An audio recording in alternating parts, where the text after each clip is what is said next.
مزید ویڈیوز کے لیے ہمارے چینل ہاؤس آف اسلام کو سبسکرائب کرنا نہ بھولیے۔ شکریہ۔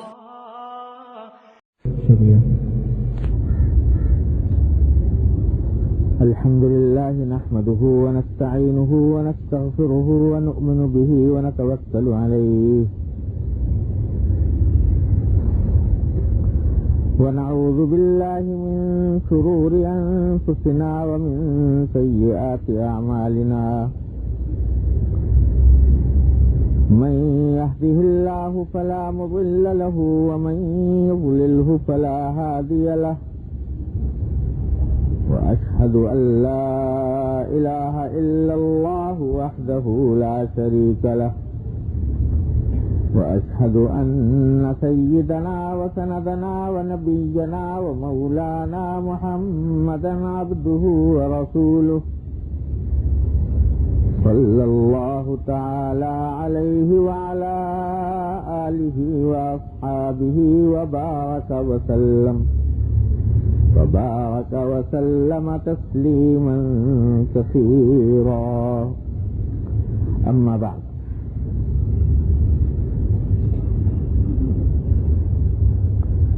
یہ ایک حدیث ہے حضرت عبداللہ بن عمر رضی اللہ تعالی عنہما اس کے راوی ہیں، یعنی حضرت فاروق اعظم رضی اللہ تعالی عنہ کے صاحبزادے۔ وہ روایت کرتے ہیں کہ حضور اقدس نبی کریم صلی اللہ علیہ وسلم نے ارشاد فرمایا: اذا جاءکم کریم قوم فاکرموہ، جس کے معنی یہ ہے کہ جب تمہارے پاس کسی قوم کا کوئی باعزت فرد آئے ملاقات کے لیے تو اس کا اکرام کرو، اس کی عزت کرو۔ یعنی اگر کوئی شخص تم سے ملنے آتا ہے تو اس کے ساتھ اس کے منصب اور مرتبے کے مطابق معاملہ کرنا چاہیے۔ ایک شخص ہے جو اپنے قوم میں ایک کوئی باعزت مقام رکھتا ہے، منصب رکھتا ہے، لوگ اس کو احترام کی نگاہ سے دیکھتے ہیں، اس کی عزت کرتے ہیں، تمہارے پاس آیا ہے تو تم بھی اس کے منصب کے مطابق اس کی عزت کرو۔ اس میں حضرت نے اس حدیث کو نقل کرنے کے بعد حضرت حکیم الامت مولانا تھانوی قدس اللہ تعالی سرہ فرماتے ہیں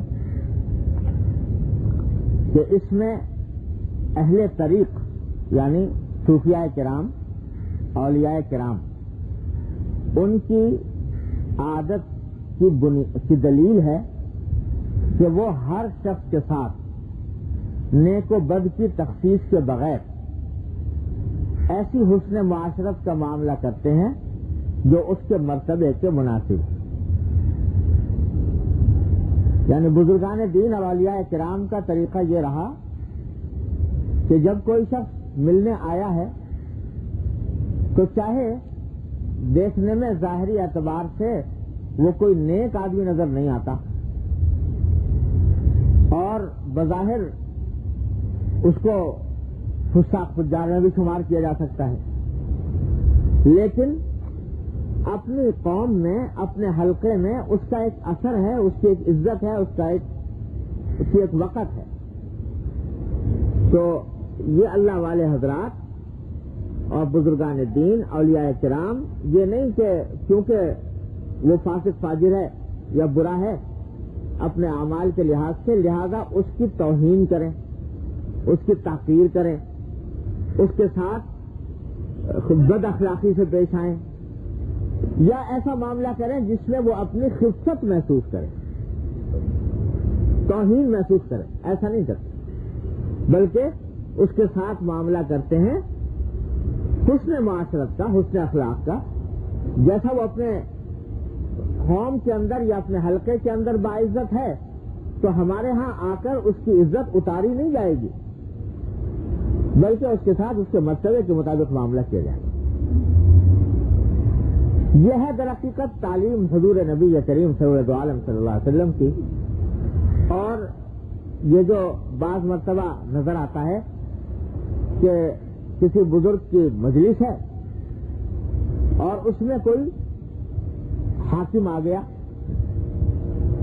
یا کوئی ایسا شخص آ گیا جو صاحب منصب ہے، اگرچہ دیکھنے میں اپنے وضاقتہ سے، اپنے حلیے سے، اپنے انداز و ادا سے وہ کوئی نیک آدمی معلوم نہیں ہوتا، لیکن یہ حضرات اس حدیث پر عمل کرتے ہوئے اس کا اکرام کرتے ہیں، اس کو پاس بلاتے ہیں، پاس بٹھاتے ہیں.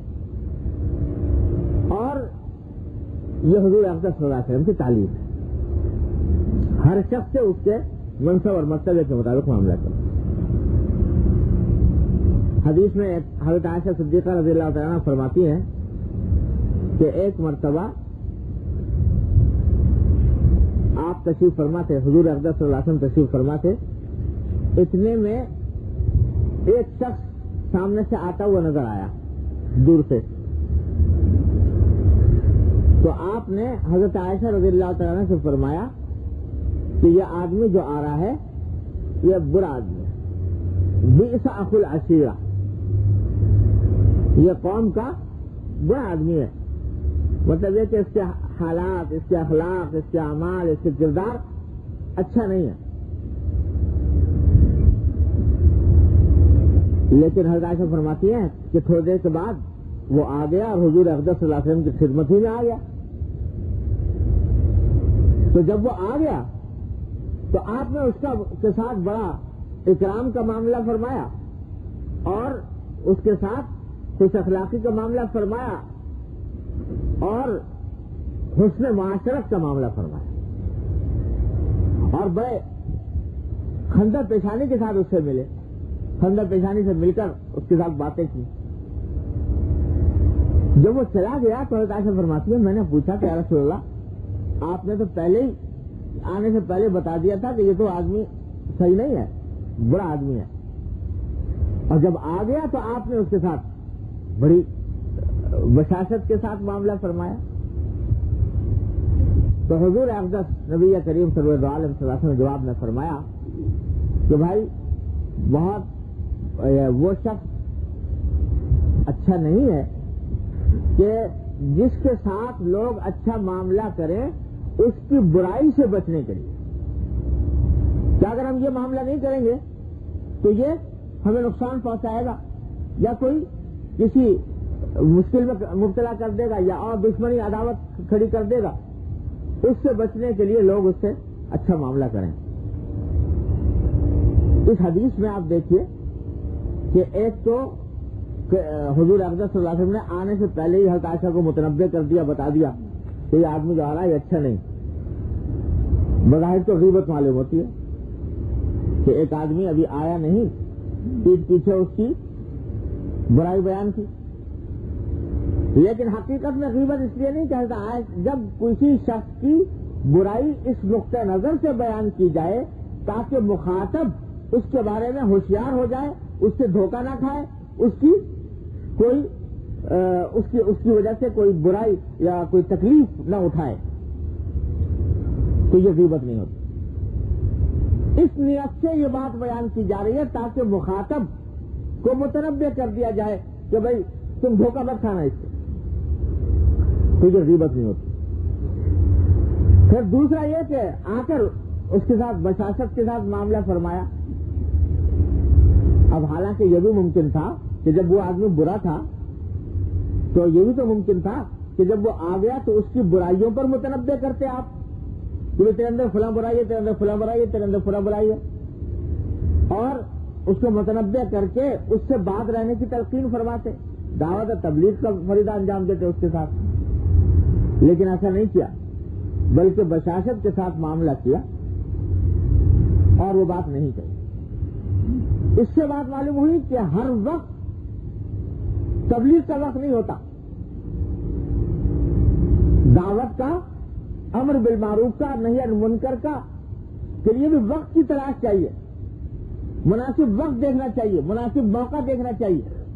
کہ کس وقت یہ بات مؤثر ہو سکتی ہے، کس وقت فائدہ مند ہو سکتی ہے، کس وقت اس سے دوسرے آدمی کا دل جو ہے بدل سکتا ہے۔ اگر یہ خیال ہو کہ اس وقت موقع نہیں ہے دعوت کی بات کہنے کا، اس واسطے اگر کہیں گے تو یا تو الٹا اثر ہوگا، یا سنے گا نہیں، یا اس کا فائدہ ظاہر نہیں ہوگا، تو پھر ایسے موقع پر دعوت کی بات نہ کہے، اس کو کسی اور موقع کے لیے اٹھا رکھے، جب موقع کی تلاش میں رہے کہ کب فائدہ پہنچے گا۔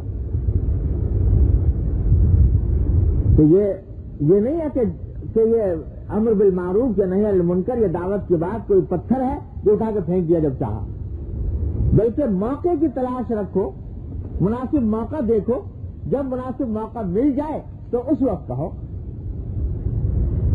تو یہ نہیں کہ اللہ حضرت مولانا محمد الیاس صاحب قدس اللہ تعالیٰ سے اللہ تعالیٰ ان کے درجات بلند فرمائے، تبلیغی جماعت کے بانی، ان کے بارے میں نے کئی بزرگوں سے سنا یہ واقعہ کہ ایک صاحب تھے حضرت مولانا محمد الیاس صاحب رحمۃ اللہ علیہ سے ان کا تعلق تھا، آنا جانا تھا، لیکن بیچارے آزاد منش آدمی تھے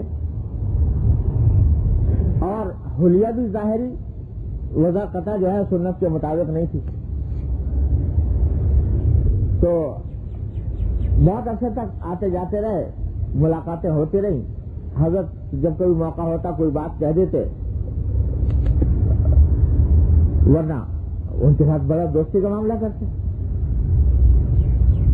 تو ایک مرتبہ جب کافی دن گزر گئے تو حضرت مولانا الیاس صاحب نے سوچا کہ بھائی اب تو بہت دن گزر گئے تو ان سے کبھی کچھ کہنا بھی چاہیے۔ جب بہت دن گزر گئے تو حضرت مولانا الیاس صاحب نے ان سے فرمایا کہ بھائی میاں یہ تم داڑھی نہیں رکھتے، داڑھی رکھ لو۔ حضور اقدس صلی اللہ علیہ وسلم نے تلقین فرمائی ہے۔ یہ جو کہا تو اگلے دن سے انہوں نے آنا بند کر دیا، آنا چھوڑ دیا۔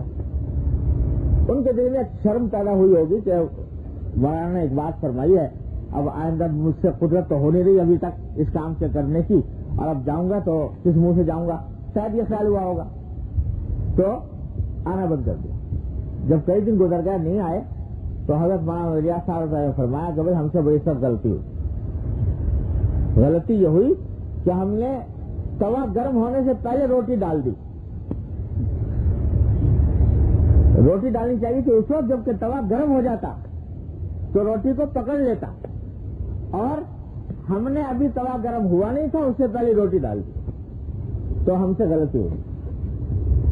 تو یہ حضرات یہ نہیں ہے کہ بس ایک آدمی آیا ہے تو بس اس کو ایک مرتبہ میں سبھی کچھ پلا دینا ہے۔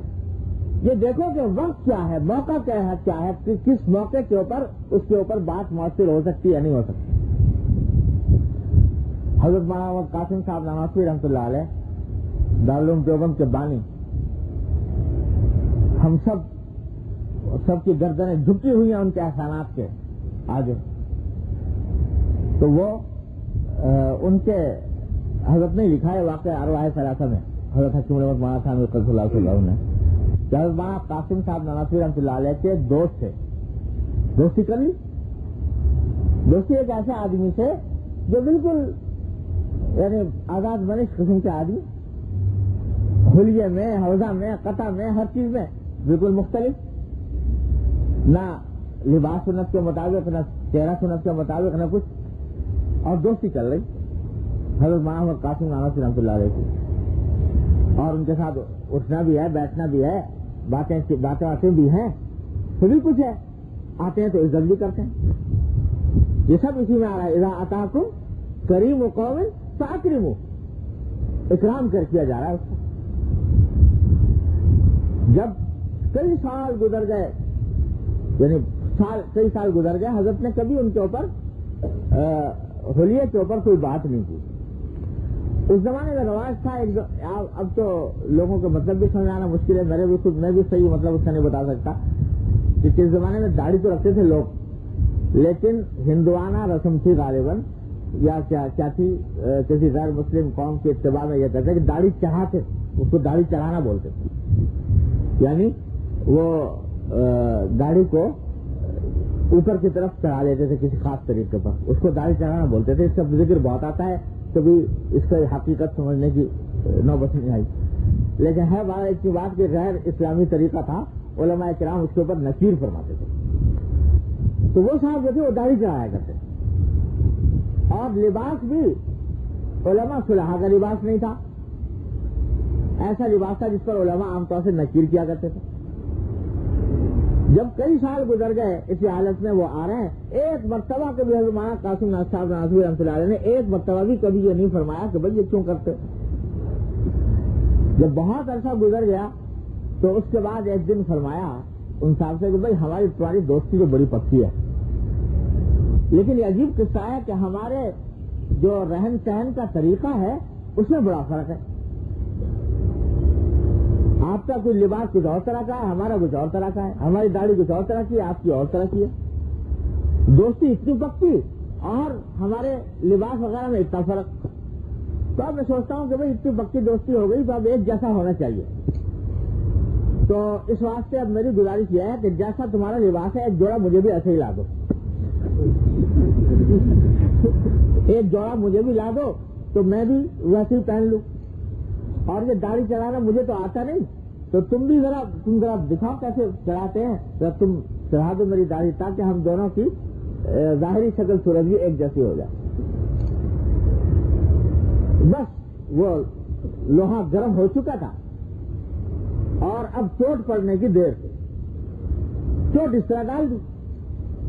جب ڈال دی تو اس نے کہا کہ حضرت بس اب اور مزید شرمندہ نہ فرمائیے، اب میں اور زیادہ شرمندہ ہونا نہیں چاہتا، آج سے انشاءاللہ تعالیٰ فرق نہیں رہے گا، اور اب آپ تو کیا مجھ سے مانگ رہے ہیں کہ اپنا جیسا جوڑا مجھے لا دو، لیکن اب آئندہ انشاءاللہ تعالیٰ لباس بھی آپ جیسا ہوگا اور صورت بھی آپ جیسی ہوگی۔ تو الحمدللہ اس دن سے بدل گیا۔ تو یہ ہے ڈھنگ بات کہنے، کس وقت کہی جائے، کس موقع پر کہی جائے، اور کتنی کہی جائے، اور کس طرح کہی جائے۔ جب تک کہ یہ باتیں آدمی سوچ کر نہ کرے تو دعوت جو ہے وہ ایک بے فائدہ چیز ہو کر رہ جاتی ہے۔ قرآن کریم نے فرمایا وذکر ان نفع فذکر ان نفعت الذکر، تذکیر کرو یعنی دین کی بات لوگوں کو سناؤ، اگر وہ دین کی بات سنانے کا فائدہ ہو، نفع ہو تو سناؤ، اور جہاں فائدہ نہ ہو، الٹا نقصان ہو تو وہاں خاموش رہنا ہی بہتر ہے۔ اور یہ میں اپنی طرف سے نہیں کہہ رہا، حضرات فقہاء کرام نے فقہ کی کتابوں میں تصریح کی ہے اس بات کی کہ امر بالمعروف اور نہی عن المنکر، یعنی کسی نیکی کا حکم دینا اور برائی سے روکنا، کسی گناہ میں سے روکنا، یہ اس وقت تو واجب ہے جبکہ یقین ہو کہ میرے اس برائی کے روکنے سے یہ رک جائے گا، تو واجب ہے۔ اور اگر اس بات کا یقین نہ ہو کہ رکے گا تو اس صورت میں واجب نہیں۔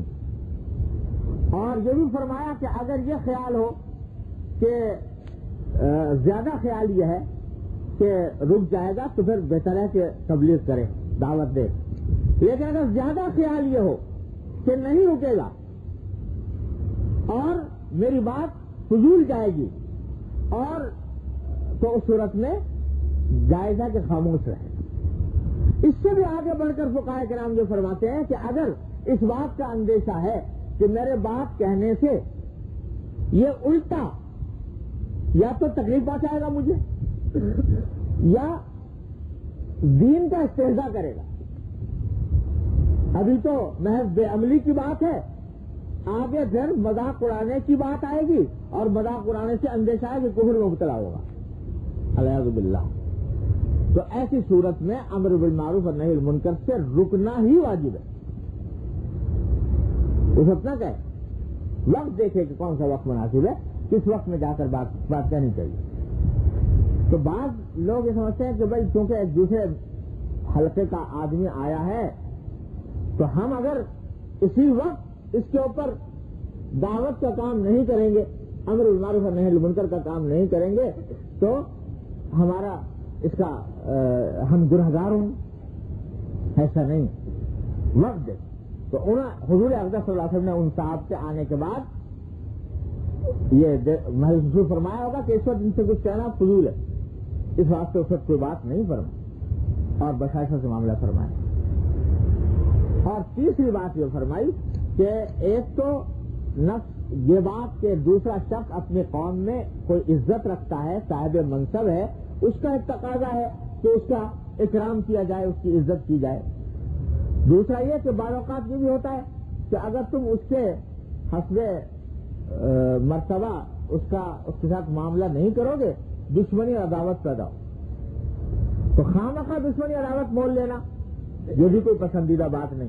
اس واسطے حضور اقدس صلی اللہ علیہ وسلم نے فرمایا کہ دوسرے آدمی کی زیادتی یا عداوت یا فحش سے بچنے کے لیے اگر کوئی کام کرے، اکرام کرے تو کوئی نہیں.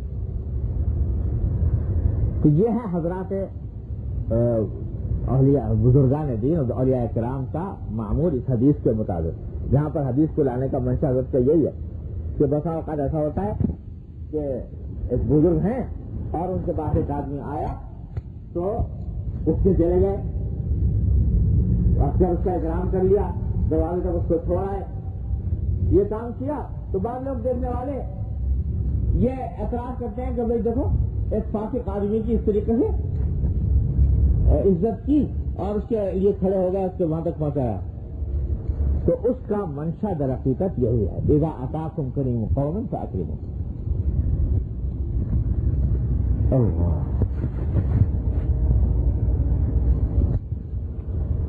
اور منشا کیا ہے؟ یعنی منشا یہ بھی ہے کہ اگر تم نے اس کے ساتھ اس کے مرتبے کے مطابق معاملہ نہ کیا، آئندہ تو آئے گا نہیں تمہارے پاس، اس کے آنے کا راستہ تم نے بند کر دیا.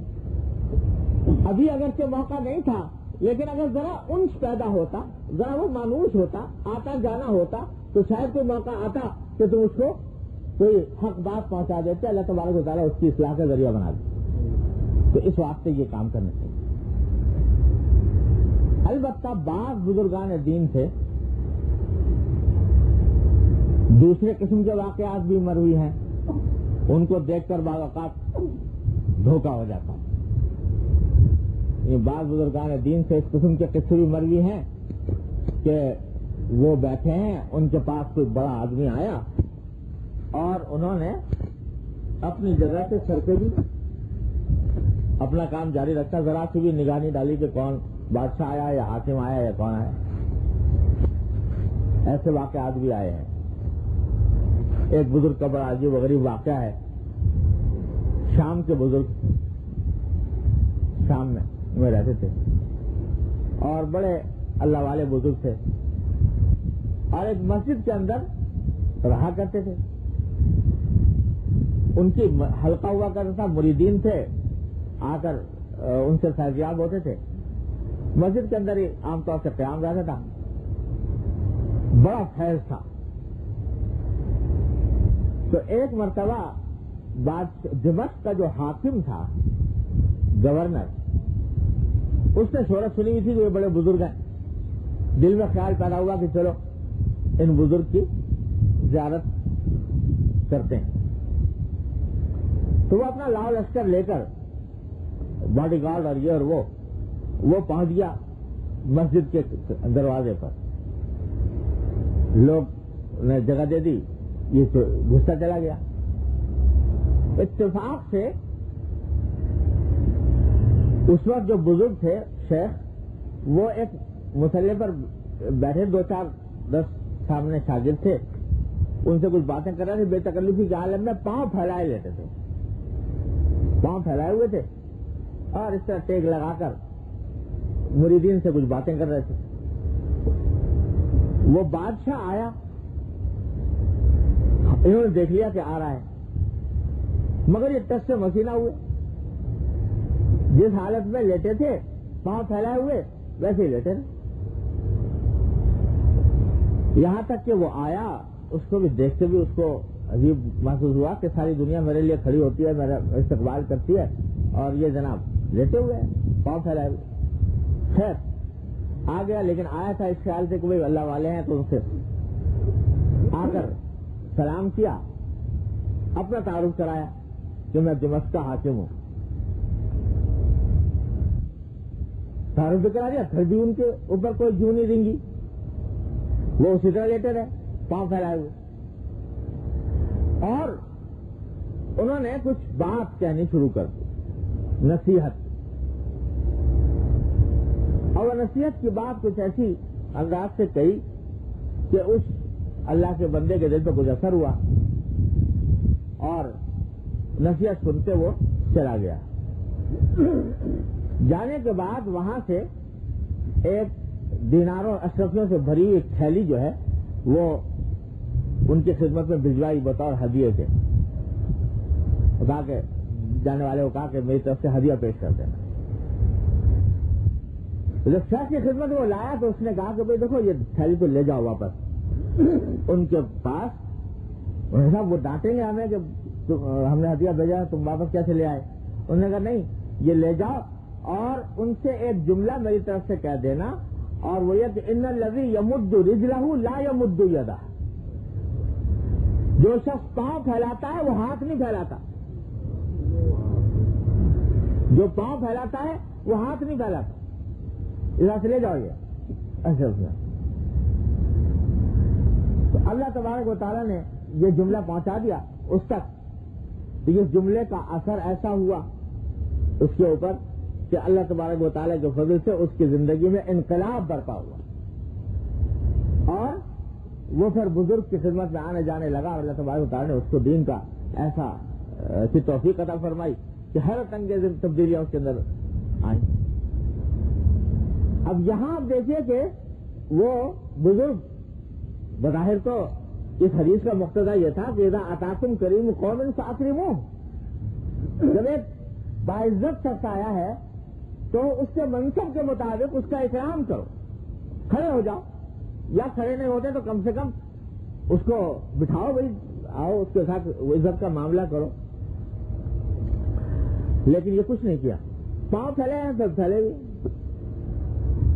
تو یہ اس قسم کے واقعات بھی بزرگان دین سے منقول ہیں، تو خوب سمجھ لیجئے یہ واقعات جو ہیں یہ دو حال سے خالی نہیں ہیں۔ ایک تو یہ کہ اللہ تبارک و تعالی جب کسی بندے سے کوئی کام لیتے ہیں اور اپنے بندے کو موفق فرماتے ہیں کسی کام کے لیے، تو اللہ تبارک و تعالی موقع پر اس کے دل میں بات ڈالتے ہیں کہ اس وقت میں کون سا طرز عمل میرے لیے فائدہ مند ہوگا۔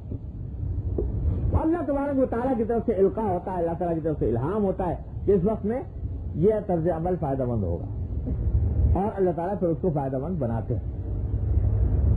تو ہمہ شبہ کو، ہمیں آپ کو اس کی تقلید نہیں کرنی کہ کل کو ہمارے پاس بھی کوئی بادشاہ آ جائے تو ہم بھی ٹانگ پھیلا کے لیٹ جائیں، سمجھے آپ، کہ انہوں نے ایسا کیا ہم بھی ایسے ہی کریں۔ اس واسطے کہ اللہ تبارک و تعالیٰ کا ان کے ساتھ جو تعلق تھا، اللہ تبارک و تعالیٰ کا ان کے ساتھ جو رابطہ تھا، اس کے مطابق اللہ تبارک و تعالیٰ نے ان کے قلب پر وارد فرمایا کہ اس وقت میں ان کے ساتھ یہ طرز عمل بناتے ہیں۔ کوئی آدمی متکبر ہوتا ہے اور اس کے تکبر توڑنے کے لیے اس قسم کا طرز عمل اختیار کرنا پڑتا ہے، اور متکبر کے ساتھ تکبر کا معاملہ کرنا بھی عبادت ہے۔ کسی متکبر کا تکبر توڑنے کے لیے اس کے ساتھ معاملہ وہ تکبر کا اختیار کرے انسان، وہ بھی عبادت ہے۔ تو اللہ تبارک و تعالیٰ جانتے ہیں کہ کس بندے کے ساتھ کیسا معاملہ فائدہ مند ہوگا۔ میں آپ سے سچ کہتا ہوں، میں نے اپنے والد ماجد قدس اللہ تعالیٰ سے اللہ تعالیٰ ان کے درجات بلند فرمائے کہ ایسے ایسے واقعات دیکھے کہ اس بات کے اوپر 100% مشاہدہ ہو گیا اس بات کا کہ جب اللہ تبارک و تعالیٰ کسی بندے سے کوئی کام لیتے ہیں تو اس کو سجھاتے ہیں وقت پر کہ کیا کرنا چاہیے۔ ہر شخص جس نے میرے والد ماجد قدس اللہ صلی اللہ علیہ وسلم کی زیارت کی ہے وہ یہ بات جانتا ہوگا کہ انتہائی نرم خو، بہت متواضع، منکسر المزاج، اور دوسروں کے ساتھ بہت ہی محبت کے ساتھ پیش آنے والے، خوش اخلاقی سے پیش آنے والے، یہ اوصاف تھے. لیکن کسی کسی موقع پر نظر آتا تھا کہ غصے میں آنکھ بگولا ہوگا، اور کسی کے ساتھ ایسا معاملہ فرمایا غصے کا کہ حیرت ہو جاتی، یہ وہی شخص ہے جن کو ہم ہمیشہ نرم خوئی کی حالت میں دیکھا کرتے ہیں. ایک مرتبہ ایک صاحب میری آنکھوں کے سامنے واقعہ پیش آیا. ایک صاحب حاضر تشریف لائے اور والد صاحب نے ان کو اتنا ڈانٹا کہ میں حیران ہو گیا. نہ یہ کہ عام معمول کے خلاف تھا، بلکہ ایک مہمان آیا ہے اور اس مہمان کے ساتھ اس قسم کا سلوک نہ پہلے کبھی معمول کے مطابق تھا، نہ کبھی بظاہر عام اصولوں کے مطابق نظر آتا تھا. اور یہ بھی خیال تھا میرے دل میں کہ اب آئندہ یہ واپس نہیں آئے گا یار. اتنا رہتا ہے. اس آدمی نے بعد میں میرے سامنے خود اعتراف کیا کہ اس مفتی صاحب کی اس ڈانٹ نے میری دنیا بدل دی، اور اس ڈانٹ کی وجہ سے میری زندگی میں انقلاب آ گیا، میری سوچ بدل گئی اور میری اصلاح کا راستہ اسی وقت کھلا، جبکہ ظاہر حالات سے کچھ نظر نہیں آ رہا. تو اس واسطے یہ بڑے بڑے لوگوں کے اوپر اپنے حالات کو قیاس نہیں کرنا چاہیے کہ یہ کیا کس کے ساتھ کیا معاملہ کر رہے ہیں. اعتراض کرنا چاہیے. جب اللہ تبارک و تعالیٰ کسی اللہ اپنے بندے سے کام لیتے ہیں اسے سجاتے ہیں کہ اس وقت میں اس آدمی کے ساتھ کیا معاملہ اختیار کرنا ہے. دیکھنے والے کو اس کی حکمتوں کا مصلحتوں کا بعض اوقات اندازہ نہیں ہوتا. اللہ تبارک و تعالیٰ اس سے کام لے رہے ہوتے ہیں. تو اس واسطے یہ بزرگ کسی کے ساتھ اگر اس طرح کا معاملہ کیا ہے تو اس کو یہ سمجھو کہ یہ اللہ تبارک و تعالیٰ کی طرف سے تھا، من جانب اللہ تھا. اس آدمی کی اصلاح کے لیے یہ ضروری تھی. تو اس واسطے وہ قابل تقلید نہیں. قابل تقلید حدیث ہے نبی کریم سرور دو عالم صلی اللہ علیہ وسلم کہ اذا آتاکم کریم قوم فاکرموہ. ایک تو کبھی یہ ہوتا ہے اور کبھی یہ بھی ہوتا ہے کہ کوئی اللہ والا اللہ تبارک و تعالیٰ کی یاد میں، اس کے ذکر میں اتنا مستغرق ہے کہ اس کو گرد و پیش کی ہوش ہی نہیں کون آ رہا ہے کون جا رہا ہے. اس کو بس اللہ تبارک و تعالیٰ کے ذکر و فکر میں وہ محو ہے. مخلوق کی طرف دھیان ہی نہیں. کون مخلوق آ رہی ہے کون جا رہی ہے اور یہ مخلوق کس درجے کی ہے. وہ غلبہ حال کی کیفیت ہے، استغراق کی کیفیت ہے. وہ بھی قابل تقلید نہیں. قابل تقلید یہ حکم ہے کہ اذا آتاکم کریم قوم فاکرموہ. لیکن یاد رکھو حکم ہے اکرام کرنے کا، عزت دو اس کو. یہ نہیں ہے کہ اطاعت کرو اس کی، اتباع کرو اس کی.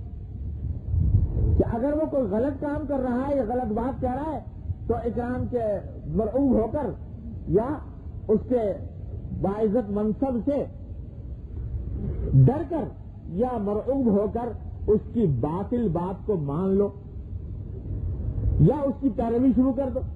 یہ نہیں ہے. میرے والد ماجد رسول اللہ تعالیٰ صلی اللہ تعالیٰ ان کے درجات بیان فرمائے. بڑی خوبصورت بات فرمایا کرتے تھے کہ دیکھو بھائی تم ایسے بنو جیسے ریشم ہوتا ہے نا. ریشم جو ہوتا ہے کہتے ہیں ملائم اتنا کہ کوئی ہاتھ لگائے تو مزہ آ جائے، لیکن مضبوط اتنا کہ توڑنا چاہے تو کوئی ٹوٹے نہیں. تو ریشم جیسے بنو کہ کسی لوگوں کے ساتھ معاملہ تو کرو نرمی کا، ملائمت کا، ملاطفت کا، محبت کا، خوش اخلاقی کا. لیکن کوئی تمہیں اپنے موقف سے اپنے طریقے سے ہٹانا چاہے، توڑنا چاہے تو ٹوٹے گا نہیں، ٹوٹ نہیں سکتا. ایسے بنو. تو کوئی صاحب منصب آیا ہے اس کو عزت دو، اس کے ساتھ خوش اخلاقی کا معاملہ کرو، لیکن اس کی اتباع نہیں، اس کی اطاعت نہیں. اتباع اطاعت ہے محمد رسول اللہ صلی اللہ علیہ وسلم کی، آپ کی سنت طیبہ کی. اس کی خاطر سے اور اس کو خوش کرنے کے لیے دین کا کوئی حکم چھوڑ دے انسان، یا حضور اقدس صلی اللہ علیہ وسلم کی کوئی سنت چھوڑ دے، یہ نہیں ہوتا۔ حضرت حذیفہ ابن یمان رضی اللہ تعالیٰ عنہ کسریٰ کے دربار میں ہے۔ کسریٰ وہ بادشاہ جو سپر پاور کہلاتا ہے اپنے وقت، اس کے دربار میں ہے۔ دسترخوان بچھا، کھانے کی چیز آئی، ہاتھ سے نوالا گر گیا۔ نوالا گرنے کے لیے اپنا ہاتھ بڑھایا اٹھانے کے لیے، تو کسی بیٹھنے والے نے کہا کہ بھئی اس وقت چھوڑ دو، اس واسطے کہ لوگ سمجھیں گے کہ یہ پتہ نہیں کیا نادیدے لوگ ہیں کہ ذرا سے نوالے کی خاطر یہ زمین سے اٹھا کے کھا رہے ہیں۔ حضرت حذیفہ ابن یمان رضی اللہ عنہ نے جواب میں فرمایا کہ اترکو سنت رسول اللہ صلی اللہ علیہ وسلم لہؤلاء الحمقى، کیا میں ان احمقوں کی وجہ سے محمد رسول اللہ صلی اللہ علیہ وسلم کی سنت چھوڑ دوں؟ یہ نہیں ہو سکتا۔ ان کے ساتھ جو معاملہ کرنا ہے خوش اخلاقی کا وہ کر لوں گا، لیکن ان کی خاطر سنت چھوڑوں محمد رسول اللہ صلی اللہ علیہ وسلم کی، یہ نہیں ہو سکتا۔ تو اذا اتاکم کریم قوم فاکرموہ، اکرام کرو لیکن اطاعت نہیں کرنی، اتباع نہیں کرنی، ان سے ڈرنا نہیں، ان سے مروب ہونا نہیں کہ ان سے مروب ہو کر اور مداہنت کر کے آدمی اپنے طریقے کو چھوڑ۔ تو ریشم بنو کہ ملائم ہو لیکن کوئی توڑنا چاہے تو ٹوٹے نہیں۔ یہ ہے حدیث کا مفہوم جو حضرت جس کی طرف توجہ دلا رہے ہیں۔ اللہ تبارک و تعالیٰ اس سے ہم سب کو فہم عطا فرمائے اور اس پر عمل کی توفیق عطا فرمائے۔ لا الہ الا اللہ۔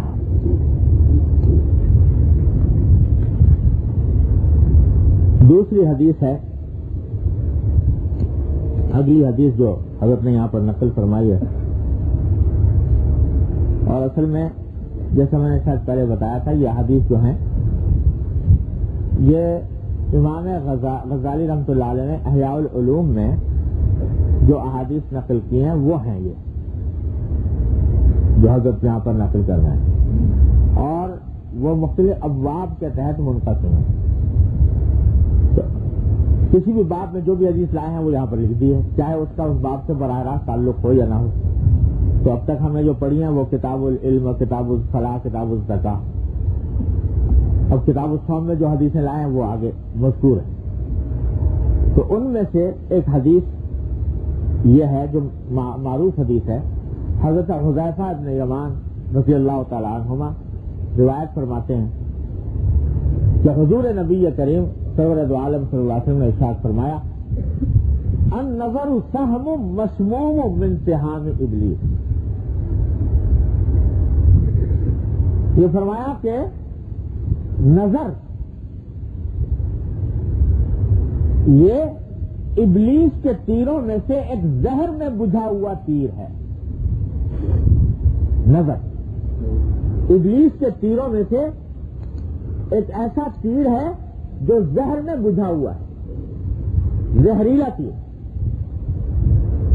اس حدیث کو امام غزالی رحمۃ اللہ علیہ نے کتاب الصوم میں اس سے نقل فرمایا کہ مقصد یہ ہے کہ جب آدمی روزہ رکھے تو کھانا پینا تو اس نے چھوڑا ہی ہے روزے میں، لیکن ضروری ہے کہ اپنے اعضاء سے صادر ہونے والے گناہوں سے بھی اجتناب اور احتراز کی فکر کرے، اپنی آنکھ کو گناہ سے بچائے، اپنی زبان کو گناہ سے بچائے، اپنے کان کو گناہ سے بچائے، اپنے ہاتھ پاؤں کو گناہ سے بچائے، تو نگاہ کو گناہ سے بچائے۔ یہ نہ ہو کہ روزہ تو رکھ لیا اور اب روزہ بہلانے کے لیے الحمد باللہ فلم دیکھنی شروع کر دی، جیسا کہ بعض لوگوں سے سننے میں آیا الحمد باللہ روزہ تو رکھ لیا اور گناہ سے آنکھ کو بچانے کی فکر نہیں۔ تو بھائی روزے کے اندر تم نے حلال چیزیں تو چھوڑ دی، کھانا حلال تھا کہ نہیں؟ وہ چھوڑ دیا. پانی پینا حلال تھا، وہ چھوڑ دیا. اور میاں بیوی کے آپس میں تعلقات رکھنا یہ حلال تھا، اس کو چھوڑ دیا.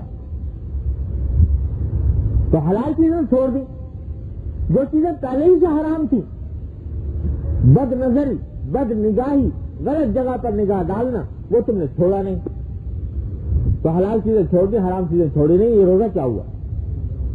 امام غزالی رحمۃ اللہ علیہ اس طرف توجہ دلا رہے ہیں اور اس کے ذیل میں یہ حدیث لائے ہیں کہ النظر سہو من صیام مسموم من صیام ابلیس. ابلیس کے تیروں میں سے ایک زہر میں بجھا ہوا تیر ہے نگاہ.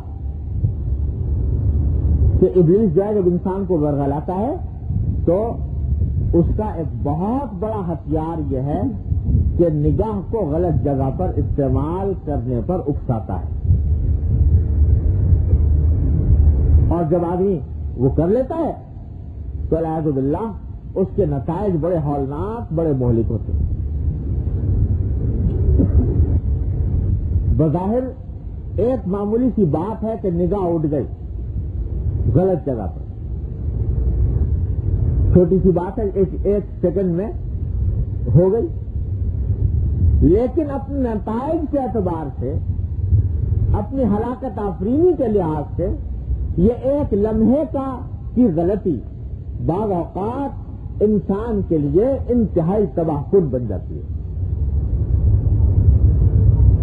اور اس کے نتیجے میں باطن کی خرابی ایسی لاحق ہوتی ہے کہ اس سے سنوارنا درست نہیں رہتا، مشکل ہو جاتا ہے.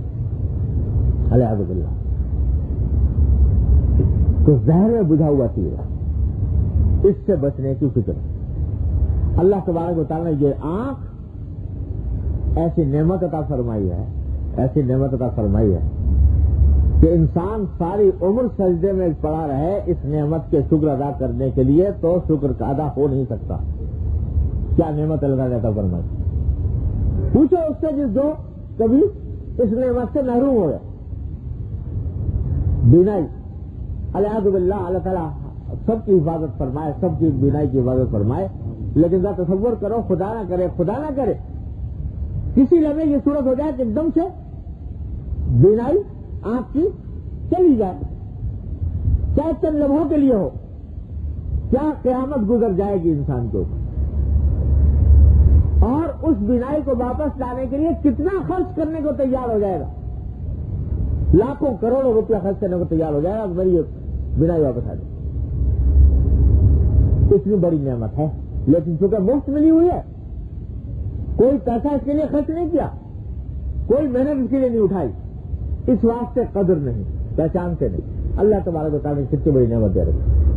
اور ایسا کارخانہ یہ بنایا ہے آنکھ کا کہ آپ کبھی پڑھ کے دیکھو کیا اس چھوٹے سے کارخانے کے اندر اللہ تبارک و تعالیٰ نے کیا اس میں عجائب و غرائب لگائے ہیں.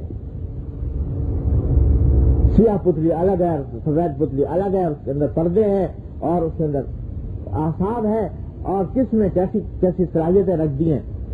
دیکھ رہا ہے انسان، استعمال کر رہا ہے اس کو جب سے پیدا ہوا اس سے آخر تک. اللہ تبارک و تعالیٰ نے یہ نعمت عطا فرمائی ہوئی ہے. ابھی کل ہی کوئی صاحب مجھے بتا رہے تھے ایک صاحب کا واقعہ. ان کی یہ بیماری پیدا ہو گئی کہ یہ جو پلکیں اللہ تعالیٰ نے بنائی ہیں نا، جب آنکھ آدمی بند کرنا چاہے تو بند کر لیتا ہے، جب کھولنا چاہے کھول لیتا ہے. اس پلک کے اندر یہ صلاحیت اللہ تعالیٰ نے رکھی ہے کہ اوپر کرو چاہو کھل جائے گی، نیچے کرو بند ہو جائے گی. ان صاحب کی یہ جو پلک ہے، یہ اس کی حرکت کرنے کی صلاحیت ختم ہو گئی، اور یہ جو پوری کھال ہے یہ آ کر آنکھ کے اوپر پڑ گئی. اب اس کو کھولنا چاہے تو ہاتھ سے کھولے، بغیر ہاتھ کے نہیں کھول سکتے. ڈر گئی اس طرح سے. اب ساری اطبا اور معالج اور ڈاکٹر اور سارے وہ پیچھے لگے ہوئے ہیں کہ بھائی کیا کریں، ناکام ہو رہے ہیں اس کام کے. وہ جو پوٹا ہے وہ وہاں سے اٹھتا ہے. آنکھ ہے، آنکھ میں بینائی ہے، پردہ پڑ گیا. اعوذ باللہ. اور مسئلہ حل نہیں ہو رہا. ہزاروں لاکھوں روپیہ خرچ کر کے کوئی اگر علاج دریافت ہو جائے, مجھے معلوم نہیں ان کا کیا انجام ہوا, لیکن اگر کوئی شخص کا ساتھ خدا نہ کرے یہ واقعہ پیش آ جائے تو اپنے ساری جمع پونجی خرچ کر دے گا کسی طرح میری پلک اٹھ جائے. یہ پپوٹا اور یہ پلک یہ اٹھنے کے قابل ہو جائے, حرکت کرنے کی صلاحیت جس میں پیدا ہو جائے, ساری عمر کی پونجی اس کے اوپر خرچ کر دے گا کہ نہیں کر دے گا. اور یہ نعمت اللہ تعالیٰ نے دے رکھی ہے, جب چاہو اٹھا لو, جب چاہو گرا دو. ہر انسان کو بے مانگے مفت بغیر کسی قیمت کے دے رکھی ہے, یہ صلاحیت عطا فرما رکھی ہے. تو اندازہ نہیں ہوتا, قدر نہیں ہوتی کیا کتنی بڑی نعمت ہے. یہ نعمت اللہ تبارک و تعالیٰ نے ہمیں آپ کو عطا فرمائی, آنکھ کی, اور مفت عطا فرمائی. تو بھائی سرکاری مشین اسے اللہ تعالیٰ نے دے رکھی ہے, ایسی مشین کہ کہیں سے چاہو تو ساری دنیا کا سونا خرچ کر کے بھی یہ مشین خرید کے نہیں لا سکتے. ایسی مشین اللہ تعالیٰ نے عطا فرما رکھی ہے مفت. تو کیا اتنا بھی حق نہیں اس دینے والے کو کہ یہ کہتے کہ بھائی یہ مشین فلاں جگہ استعمال کرو, فلاں جگہ نہ کرو؟ اتنا بھی حق نہیں اس کو. وہ اگر یہ کہہ دے کہ یہ فلاں جگہ استعمال کرو تو اس کے اوپر اللہ تبارک و تعالیٰ نے ساتھ ساتھ یہ بھی نہیں فرما دیا, مشین اس نے اس کی دی ہوئی, بنائی اس کی دی ہوئی, اور اگر صحیح جگہ صحیح طریقے سے استعمال کرو کہتے ہیں اوپر سے ثواب بھی دیں گے. کیا کہتے ہیں کہ ایک شخص اپنے والدین کو ایک مرتبہ محبت کی نگاہ سے دیکھ لے